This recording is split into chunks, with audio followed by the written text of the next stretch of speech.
ओम शांति। यह बाबा की सेवा के लिए नया चैनल चालू किया है। इस चैनल को सब्सक्राइब करें। ओम शांति।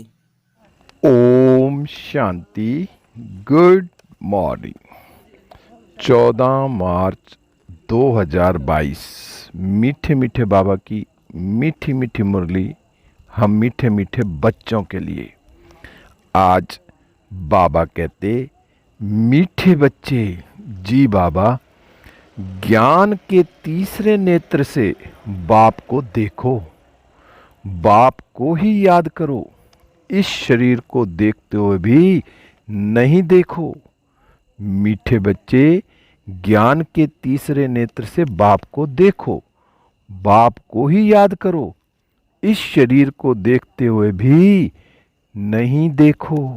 आज बाबा ने प्रश्न पूछा, इस समय दुनिया में रहते तुम बच्चों को कौन सा डायरेक्शन मिला हुआ है? इस पुरानी दुनिया में रहते तुम बच्चों को कौन सा डायरेक्शन मिला हुआ है? बाबा ने उत्तर में कहा, मीठे बच्चे, यह पुरानी दुनिया जिसमें तुम रहते हो, यह कब्रिस्तान होनी है। इस पर रावण का राज्य है। इनसे दिल नहीं लगाओ। यहाँ रहते बुद्धि की आसक्ति नई दुनिया में जानी चाहिए। गृहस्थ व्यवहार में भल रहो, परंतु कमल फूल समान रहो। सबसे तोड़ निभाओ। बुद्धि योग एक बाप से लगा रहे। ज्ञान योग में पक्के बनो। किसी भी हालत में खुशी का पारा कम ना हो। धीरज रख कर्म बंधन को काटते जाओ। गीत चला, धीरज धर मनुआ, धीरज धर, सुख के दिन आए कि आए। ओम शांति। मनुष्यों को धीरज धरने के लिए तब कहते हैं जब कि वह दुखी बीमार होते हैं। यहाँ तो तुम मनुष्य मत पर नहीं चलते, तुम ईश्वरीय मत पर चल रहे हो। सो भी सब नहीं चलते। ईश्वर, जिसको सत्य बाप, सत्य टीचर, सतगुरु कहा जाता है, उनकी मत तो नामी ग्रामी है। भगवान ने ही श्रीमत दी थी मनुष्य से देवता बनने की, अथा दैवी दुनिया के मालिक बनने की। इतनी ऊंची मत और कोई दे ना सके, क्योंकि मनुष्य मात्र सब पतित भ्रष्टाचारी हैं। तो वह मत भी ऐसी ही देंगे। तुम बच्चे ही जानते हो कि हमको शिव बाबा मत दे रहे हैं। ऊंचे ते ऊंचे बाप की ऊंचे ते ऊंची मत है। उनको तो कोई भ्रष्टाचारी पतित नहीं कहेंगे। पतित ही उस निराकार बाप को बुलाते हैं। साकार की तो बात नहीं। इसलिए कहा जाता है, मनुष्य की मत सुनो। Hear no evil, see no evil. भले यह आंखें मनुष्यों को देखती हैं, परंतु तुमको तीसरा नेत्र मिला हुआ है जिससे उनको देखना है और उस बाप को ही याद करना है। दूसरा कोई नहीं जिसको तीसरा नेत्र हो, जिससे वह बाप को देख सके। तुम समझो बाप को देखने जाएंगे। बुद्धि में है, यह तो आत्मा है ना। तुम आत्मा को देखते हो। जीव आत्मा कहना चाहिए। बाबा ने कहा, जीव आत्मा कहना चाहिए। सिर्फ बहन कहने से आत्मा को भूल जाते हैं। यहाँ समझाया जाता है, तुम इस शरीर को भूल जाओ, अपने को आत्मा समझो और बाप को याद करो। उनको देखो दिव्य चक्षु से। तुम्हारी आत्मा को अब सोजरा मिला है कि हमारा बाप कौन है, कहाँ रहते हैं, उनसे हमको क्या मिलना है। तुम्हारे मिसल दुनिया में कोई भी नहीं जो बाप से वर्षा लेने का पुरुषार्थ करते हों। जब तक कोई बच्चा ही ना बने तो बाप से वर्षा कैसे ले सकते हैं। बाप का वर्षा तो बेशुमार है, ऊंचे ते ऊंचा है। सूर्यवंशी राजा रानी बनना, बैरिस्ट्री भल पास करते हैं, परंतु उनमें भी नंबरवार होते हैं। कोई तो बहुत कमाते हैं, कोई तो पेट भी मुश्किल भरते हैं। अब तुम जानते हो हम ईश्वर से रजाई प्राप्त कर रहे हैं। कोई भी मनुष्य को कोई कब कह ना सके कि यह सत्य बाप, सत्य टीचर, सतगुरु है और सब गुरु लोग हैं। बाबा कहते सतगुरु सत्य बोलने वाला एक ही है, बाकी सब है झूठ बोलने वाले। वह सच्ची सदगति किसको दे नहीं सकते। सतगुरु की महिमा हम तुम भी नहीं जानते थे।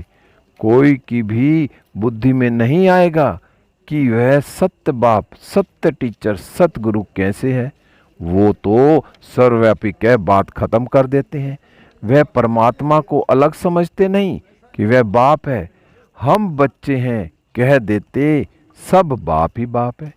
इनसे भी नीचे ठिक्कर भीतर में परमात्मा को ठोक दिया है। बाप समझाते हैं ऐसे है नहीं। तुम बच्चों को अब निश्चय हुआ है कि बरोबर बाप, सत्य बाप, सत्य टीचर, सतगुरु एक ही है। उनको कोई जानते नहीं। अगर जानते हो तो वहां जा भी सके। किसको जाना जाता है तो उनके नाम, रूप, देश, काल सबको जाना जा सकता है। नहीं तो जानने से फायदा ही क्या। मनुष्य सब दुखी हैं, इसलिए शांति चाहते हैं। उनको यह पता ही नहीं कि हम असुल शांति धाम के रहने वाले हैं। वहां से हम आते हैं। हम आत्मा का स्वधर्म शांति है। बाबा गुरुओं के लिए समझाते हैं। वह किसको सद्गति दे नहीं सकते। वह डराते हैं, कहते हैं गुरु का निंदक ठोर न पाए।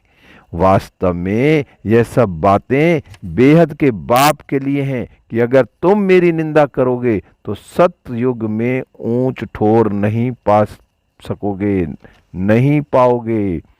सन्यासी तो यह बात कह ना सके कि तुम मेरी निंदा करने से ठोर नहीं पाएंगे। कौन सा ठोर? ठोर का तो कुछ पता ही नहीं। साधना करते रहते परंतु साधना करने से सदगति को पा ना सकें। बाबा कहते यह बाप ही आकर धीरज देते हैं। तुम जानते हो बरोबर 84 जन्मों का चक्र लगाया है। हम बहुत दुखी हैं। जब तक सुख धाम का साक्षात्कार ना हो तो दुख धाम समझें कैसे। अभी तुम जानते हो यह दुख धाम है, आधा कल्प का सुख है।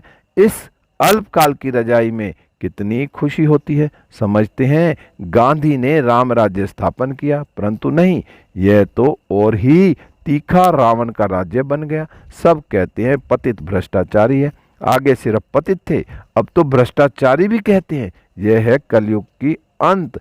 कितनी रिश्वत है। बाप आकर सारी दुनिया के मनुष्य मात्र को कहते हैं अब धैर्य करो, धरो, परंतु सुनते नहीं हैं। पिछाड़ी में सबको मालूम पड़ेगा। प्रदर्शनी में भी यही दिखाते हैं कि कैसे दुख की दुनिया को हटाएं, सुख की दुनिया बना रहे हैं। आखिर इन सब सुनेंगे तो सही ना।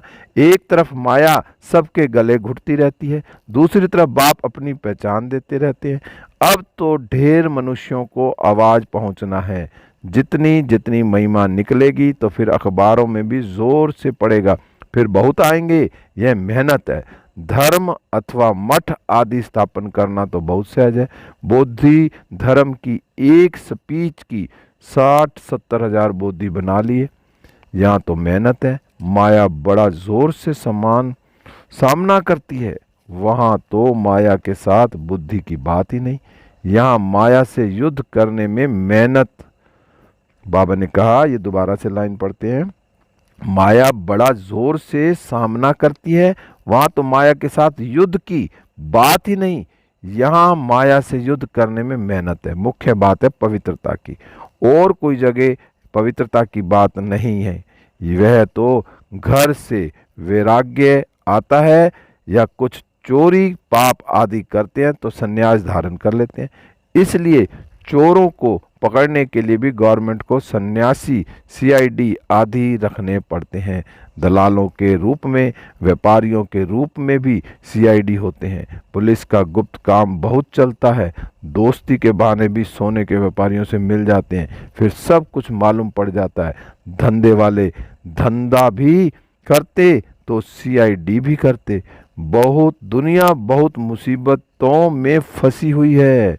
बाबा ने कहा दुनिया बहुत मुसीबतों में फंसी हुई है। तुम बहुत भाग्यशाली हो जो इन सब मुसीबतों से दूर निकल आए हो। दुनिया में तो मुसीबत पर मुसीबत है, तुम्हारे लिए बहुत प्राप्ति है। वह तो दुखी होकर मरते हैं, तुम बैठे हो यह शरीर छोड़ने के लिए। कहाँ पुराना शरीर खत्म हो तो हम वापस बाबा के पास जाएं। दिल लगी बाप के साथ और नई दुनिया के साथ। तो पुरानी दुनिया क्या काम की? यह तो पुराना कपड़ा है, इससे वैराग्य आ जाता है। सन्यासियों को वैराग्य आता है, घर बार छे। स्त्री को नागिन समझते हैं। तुम्हारा तो सच्चा सच्चा वैराग्य है, गाया भी जाता है। ज्ञान, भक्ति और वैराग्य। ज्ञान मिलता है कि पुरानी दुनिया से वैराग्य करो, यह कब्रिस्तान बनना है। हाँ जी, बाबा ने कहा यह कब्रिस्तान बनना है। वह हद का सन्यास, उन्हों को यह मालूम नहीं है कि यह पुरानी दुनिया खत्म होने वाली है। वह कहते हैं हम घर में इकट्ठा रह नहीं सकते, तो उन्हों को घर से वैराग्य होता है और वह जंगल में चले जाते हैं। वह सैल्वेशन आर्मी यह नहीं जानते कि विश्व का बेड़ा डूबा हुआ है, सब रावण की जंजीरों में फंसे हुए हैं। सारी विश्व को अब सैल्वेज करना है, इसमें तो बाप की मदद चाहिए। तुम्हारा यह है बेहद का सन्यास, परंतु उनका किसको पता ही नहीं है। तुम कहेंगे हमको तो सारी पुरानी दुनिया से, कब्रिस्तान से वैराग्य है, यह रावण राज्य है। ऐसा कौन मूर्ख होगा जो पुरानी दुनिया से दिल लगाएगा? जब तक पूरी तैयारी हो जाए, सतयुग आने का समय भी हो, तब तो लड़ाई लगेगी। कई लिखते हैं कि भल बैठे घर में हैं, परंतु मूझते हैं कि क्या करें। ममत्व अगर नहीं रखे तो संभाल कैसे हो। बाप कहते हैं बच्चे रहना तो यहाँ ही है, परंतु बुद्धि की आसक्ति अब नई दुनिया में जानी चाहिए। सच्चा लव उसमें जाना चाहिए। इस पुरानी दुनिया से वैराग्य है, बेहद से भी, बाबा ने कहा देह से भी वैराग्य, तो बाकी क्या रहा। बहुत पूछते हैं बाबा आप कहते हो दोनों तरफ तोड़ निभाना है, सो तो जरूर करना है। अगर तोड़ नहीं निभाएंगे तो सन्यासियों के मिसल हो जाएंगे। गृहस्थ व्यवहार में रहते पवित्र रहो, देही अभिमानी बनने का पुरुषार्थ करो, तो बुद्धि योग बाप से लग जाएगा। मैं आत्मा हूँ, बाप के पास जाना है। बाप कहते हैं गृहस्थ व्यवहार में रहते कमल फूल समान बनो। ज्ञान और योग नहीं होगा तो लटक पड़ेंगे। हर एक की जन्म पत्री अलग अलग है, हर एक के लिए युक्ति भी अलग अलग मिलती है। कोई तकलीफ हो तो पूछो, कोई भी हालत में खुशी का पारा चढ़ना चाहिए। हम घर जाते हैं, फिर आएंगे नई राजधानी में, बाकी थोड़ा समय है। पाठ बजाना है, ममत तोड़ते जाना है। हर एक का कर्म बंधन अलग अलग है, कोई का हल्का कोई का भारी है। बाबा से युक्ति लेकर धैर्यता से कर्म बंधन को काटते जाना है। इसमें गुप्त मेहनत चाहिए, बुद्धि को यात्रा में ले जाने की मेहनत है। घड़ी घड़ी बुद्धि योग टूट पड़ता है। अब परिपक्व बन जाएं तो कर्मातीत अवस्था हो जाए। अभी तो अनेक प्रकारों के विकल्पों के भी तूफान लग पड़ते हैं, एकदम नींद ही फिट जाती है। विकल्पों को ही तूफान कहते हैं, और सत्संगों में यह बातें नहीं होती हैं। वहाँ तो है कनरस, फायदा कुछ भी नहीं। यहाँ तो यह पढ़ाई है आमदनी के लिए, पढ़ाई को कनरस नहीं कहेंगे। तो बाप समझाते हैं यह अंतिम जन्म है, पुरानी दुनिया खत्म हो जाने वाली है, क्यों ना श्रीमत पर चल ऊंच पद पाए। जब तक इसमें होशियार हो जाओ तब तक शरीर निर्वाह अर्थ कर्म तो करना है, फिर ईश्वरीय सर्विस में लग जाना। सारी दुनिया को सैल्वेज करना है। तुम हो सैल्वेशन आर्मी, नरक से निकाल स्वर्ग में ले जाते हो।